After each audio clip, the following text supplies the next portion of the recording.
Hello class, आज हम start करने वाले हैं अकाउंट्स का chapter first, class 12 accounts. Accounting for partnership basics concept. इसमें सबसे पहले टॉपिक आता है meaning of partnership. Meaning of partnership मतलब कोई भी दो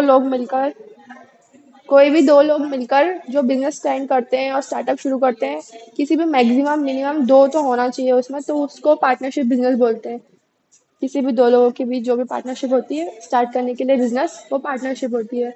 उसमें जो रेशो होता है वो प्रॉफिट लॉस जो भी है वो रेशो उनकी कैपिटल इन्वेस्टमेंट के अकॉर्डिंग शो होता है। फिर next characteristics of partnership. Characteristics मतलब फीचर्स जो भी उसका है। मिनिमम टू पर्सन तो उसमें इन्वॉल्व होंगे, क्योंकि वो पार्टनरशिप है तो दो लोग तो जरूरी होते ही हैं। सेकंड, एग्रीमेंट होना जरूरी है। अगर वो पार्टनरशिप है दो लोगों के बीच म्यूचुअल कंसेंट से हो रही है तो अपन उसको ओरल रिटर्न कैसे भी कर सकते हैं, पर रिटर्न ज्यादा अच्छी होती है। Third, profit sharing partners. Fourth, mutual agency. Fifth, unlimited liability मतलब कि उन दोनों की लाइबिलिटी अनलिमिटेड है। उन लोग का खुद का भी अगर कुछ लॉस होता है तो वो खुद की प्रॉपर्टी से सोल्व किया जाएगा। और बिजनेस पर्पज के लिए होती है रिस्ट्रिक्शन ऑफ ट्रांसफर की, इसको आप किसी को ट्रांसफर नहीं कर सकते हो बिना किसी लीगल अथॉरिटी के। Partnership deed. अब इसमें पार्टनरशिप डीड ये टॉपिक होता है जो जो भी एग्रीमेंट वो लोग साइन करते हैं उस पार्टनरशिप डीड में क्या क्या लिखा जाएगा, वो सारे कंटेंट, ये सब कंटेंट लिखा जाता है। जैसे कि नेम, एड्रेस, कंपनी का नेम, जहाँ पर वो प्लेस की है वो, उसका रजिस्ट्रेशन, बाकी सारे जो भी रिलेटेड डॉक्यूमेंट्स है सारे इस पार्टनरशिप डीड में ही होते हैं। पार्टनरशिप डीड के एब्सेंस में क्या होता है, अगर पार्टनरशिप डीड आप नहीं बनाओगे तो उसके एब्सेंस में जो भी लॉस होगा वो दोनों को शेयर करना पड़ेगा और उससे डिस्प्यूट्स हो सकते हैं दोनों के बीच। उसमें होता है, उसके रूल्स हैं वो पार्टनरशिप एक्ट 1932 के अकॉर्डिंग अप्लाई होता है। Profit and loss equally shared होगा पहले तो। Second, interest on capital allowed नहीं होगा। No salary, no commission given, no interest on drawing charge. Interest on partners and loan advance होंगे 6% पे दिया जाएगा अगर कोई भी लोन और एडवांस हुआ है। प्रॉफिट शेयरिंग रेशियो कैसे होगा, जो भी उन लोग की इन्वेस्टमेंट होगी उसको, इन्वेस्टमेंट रेशियो को ही अपन प्रॉफिट शेयरिंग रेशियो करेंगे। प्रॉफिट एंड लॉस एप्रोप्रिएशन, इन सब के अकाउंटिंग करने के लिए अलग अलग अकाउंट्स बनते हैं। पहले वाला अकाउंट बनता है account profit and loss appropriation. 11th class में पीएनएल अकाउंट तो बनाते ही हैं, पर उसके साथ वो सिर्फ चार्ज करने के लिए होता है, पर उसमें जो भी प्रॉफिट नेट प्रॉफिट होता है वो भी तो अपन को डिस्ट्रीब्यूट करना होता है, तो वो प्रॉफिट एंड लॉस एप्रोप्रिएशन में होता है। वैसे तो प्रॉफिट के लिए ही होता है एप्रोप्रिएशन अकाउंट, क्योंकि लॉस तो पीएनएल में डिस्ट्रीब्यूट हो जाता है। इसमें सारे अकाउंट्स आते हैं। ऐसा होता है जैसे जो भी अपन को इंटरेस्ट ऑन कैपिटल शो करना है वो मिलता है पार्टनर सैलरी, क्योंकि वो अपन पार्टनर को दे रहे हैं तो वो भी इसमें आती है। पार्टनर का कमीशन भी इसमें आता है। नेट प्रॉफिट जो अपन पीएनएल से ट्रांसफर करते हैं वो, और फिर जो भी नेट बचता है डिविजिबल जो कि पार्टनर्स के अकाउंट में जाता है वो यहाँ पे शो होता है। हाँ, इन दोनों में डिफरेंस होता है। ये सारे एक्सपेंस लॉस जो भी होते हैं वो वो लिखने के लिए बनाते हैं, और प्रॉफिट और लॉस अप्रोप्रिएशन बनाते हैं जो भी नेट प्रॉफिट बचा है उसको डिवाइड करने के लिए। फिर आती है पार्टनर्स कैपिटल अकाउंट। अब जो भी डिविजिबल प्रॉफिट अपन उसमें बचाते हैं अप्रोप्रिएशन अकाउंट में, वो पार्टनर्स कैपिटल अकाउंट में होता है डिस्ट्रीब्यूट। इसमें भी दो मेथड होती है, एक फ्लक्चुएटिंग कैपिटल अकाउंट होता है, एक फिक्स कैपिटल अकाउंट होता है। फिक्स में तो आपका ऐसा है कि आपकी कैपिटल फिक्स्ड है तो उसमें आपको दो अकाउंट बनाना पड़ेंगे, पार्टनर्स कैपिटल बनता है और पार्टनर्स करंट बनता है। और फ्लक्चुएटिंग में तो कैपिटल ले रहे हो वापस लगा रहे हो तो उसमें आप एक ही अकाउंट बनाते हो। इससे कि है partners capital account, partners current account. ये बनता है फिक्स में, क्योंकि सिर्फ कैपिटल उसको ही कैरी डाउन करते रहते हैं, क्योंकि इसमें कुछ भी चेंजेस नहीं करते हैं ईयर के एंड डेट तक, 31 मार्च तक। करंट अकाउंट में बाकी सब चीज़ आ जाती हैं, जो भी इंटरेस्ट ऑन ड्राइंग लिया है, पार्टनर्स को इंटरेस्ट ऑन कैपिटल मिल रहा है, सैलरी मिल रही है, कमीशन मिल रहा है, वो उधर क्रेडिट साइड होता है क्योंकि वो अकाउंट में आ रहा है। और डेबिट साइड जो भी उन्हें ड्राइंग्स लिए हैं, मतलब जो इन्वेस्ट किया हुआ पैसे में से वापस खुद घर ले जा रहे हैं, ड्राइंग्स, इंटरेस्ट ऑन ड्राइंग्स, जो भी ड्राइंग्स लेगा उस पर इंटरेस्ट भी लगता है। फिर प्रॉफिट एंड लॉस, अगर लॉस होता है, नहीं तो प्रॉफिट यहीं पर डिस्ट्रीब्यूट हो जाता है। फ्लक्चुएटिंग कैपिटल में पूरा आ जाता है, जैसे कि अपन ने जो भी इन्वेस्टमेंट की है वो, और जो भी अपन लोग इसमें डिस्ट्रीब्यूट करना है वो सारी चीज फ्लक्चुएटिंग में आ जाती है, क्योंकि उसमें एक ही अकाउंट बनता है, पार्टनर्स कैपिटल अकाउंट।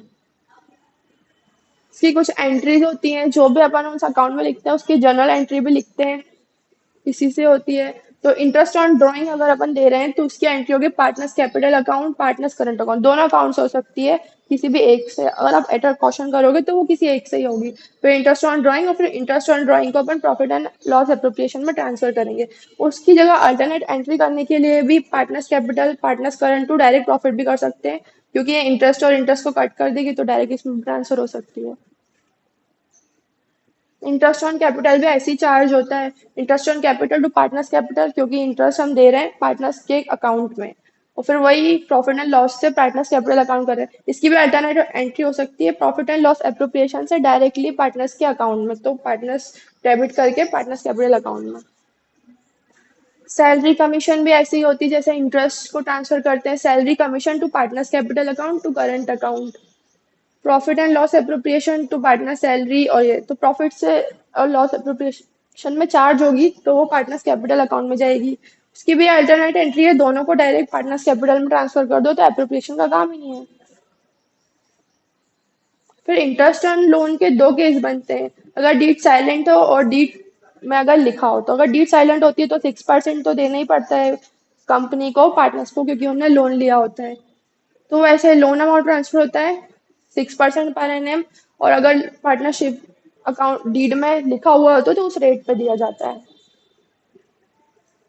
फिर आती है पास्ट एडजस्टमेंट एंट्री, जैसे कि अगर पूरे अकाउंट्स क्लोज कर दिए हैं, उसमें अगर अपने पास कोई एरर आ गया है अपने सॉल्व बैलेंस शीट बनाते वक्त, तो वापस चेक करने के लिए पूरे अकाउंट्स को लिखा नहीं जाता है, बस एक पास्ट एडजस्टमेंट एंट्री लास्ट में पास करते हैं, जिसके लिए कभी कभी एरर्स हो जाते हैं, जब भी भूल जाता है तो उसको दिए जाते हैं, और कभी अगर गलत एंट्री हो जाती है तो उसके प्रॉफिट वापस से लेकर फिर सही एंट्री हो जाती है, तो उसकी रेक्टिफिकेशन एंट्री बनती है।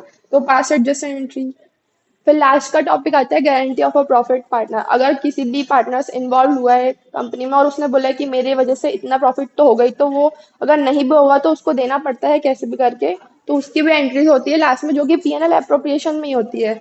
Guarantee of a profit, guarantee of a profit partners के द्वारा किसी पार्टनर्स को भी दी जाती है और पार्टनर्स के द्वारा कंपनी को भी दी जाती है कि वो इतना प्रॉफिट तो उसकी वजह से कंपनी में हो गई। तो उसके दो होते हैं, if a partner is less than profit, अगर उसने प्रॉफिट कम किया है तो पार्टनर्स के लिए, तो वो डायरेक्ट पार्टनर्स के अकाउंट में दे देगा। फिर वो प्रॉफिट कहीं भी अपन को राइट करने की जरूरत नहीं पड़ती है, डायरेक्ट उसके अकाउंट में ट्रांसफर हो जाता है। अगर अपने किसी पार्टनर द्वारा कंपनी को मिला है तो कंपनी के अकाउंट में वो शो होगा, तो कंपनी में एंट्री जाती है, फिर वो जो प्रॉफिट होता है वो पूरा डिस्ट्रीब्यूट होता है पार्टनर्स में। फिर उसकी एंट्री अलग होती है, तो उसकी दो तीन एंट्री होती है, अगर पार्टनर्स के बीच में होता है तो वो डायरेक्ट पार्टनर अपने आप कमिट कर लेते हैं। जैसे ये अपन एग्जाम्पल लेते हैं, a and b were partner sharing profit loss equally, they admit c for one third. इन लोगों ने वन थर्ड के लिए न्यू एडमिशन किया है सी का।